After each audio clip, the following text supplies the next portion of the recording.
আসসালামু আলাইকুম ওয়া রাহমাতুল্লাহি ওয়া বারাকাতুহু। প্রবাসী ভাইদের জন্য একটি সুসংবাদ নিয়ে এসেছি। যারা 2015 সালের পরে বাংলাদেশে ফেরত আসছেন, তাদের জন্য এই সুসংবাদ।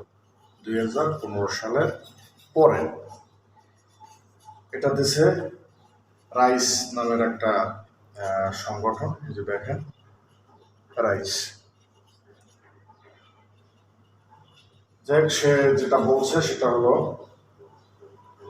আপনার 13,500 টাকা তারা প্রণোদনা দিবে সকল প্রবাসীকে। আর সেজন্য আপনাকে যেটা করতে হবে সেটা হলো ইমিগ্রেশন ক্লিয়ারেন্স পাসপোর্ট অথবা বিমান টিকিট বোর্ডিং পাসের কপি অথবা দূতাবাস কর্তৃক আউটপাস অথবা ফেরত সংক্রান্ত অন্য কোনো প্রমাণ, 2 কপি রঙিন ছবি,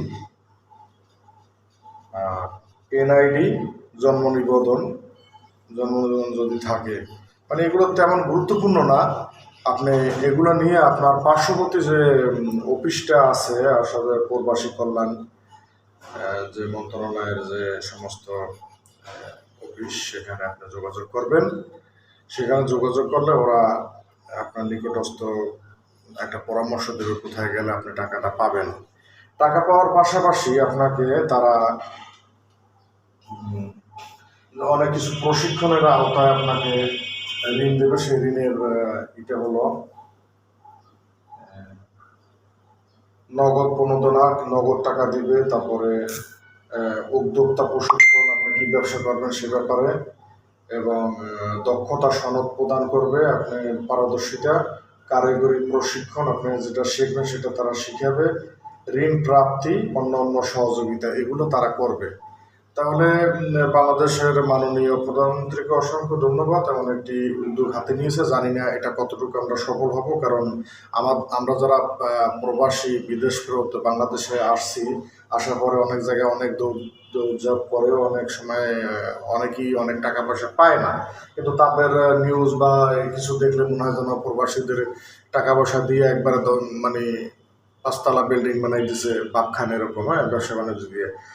তো নিরাশ হইতে নাই, যেহেতু এই আমাদের কিছু ভাই দৌড়দৌড়ি করতেছে, আমাকে এটা দিল যে ভাই ট্রাই করে দেখেন। তো আমি চিন্তা করলাম যেহেতু আমি একজন বিদেশ ফেরত প্রবাসী, তো আপনাদের সাথে জিনিসটা আমি শেয়ার করি, যাতে আপনারা যারা বাড়িতে এসে বিভিন্নভাবে বেকার বা বিভিন্ন সমস্যার ভিতরে আছেন, তারা কিছুটা উপকৃত হলেও আমি ধন্য মনে করবো, কারণ আমার নিউজটা দ্বারা হয়তো অনেকে জানবেন, আর অনেক হয়তো জেনে গেছেন।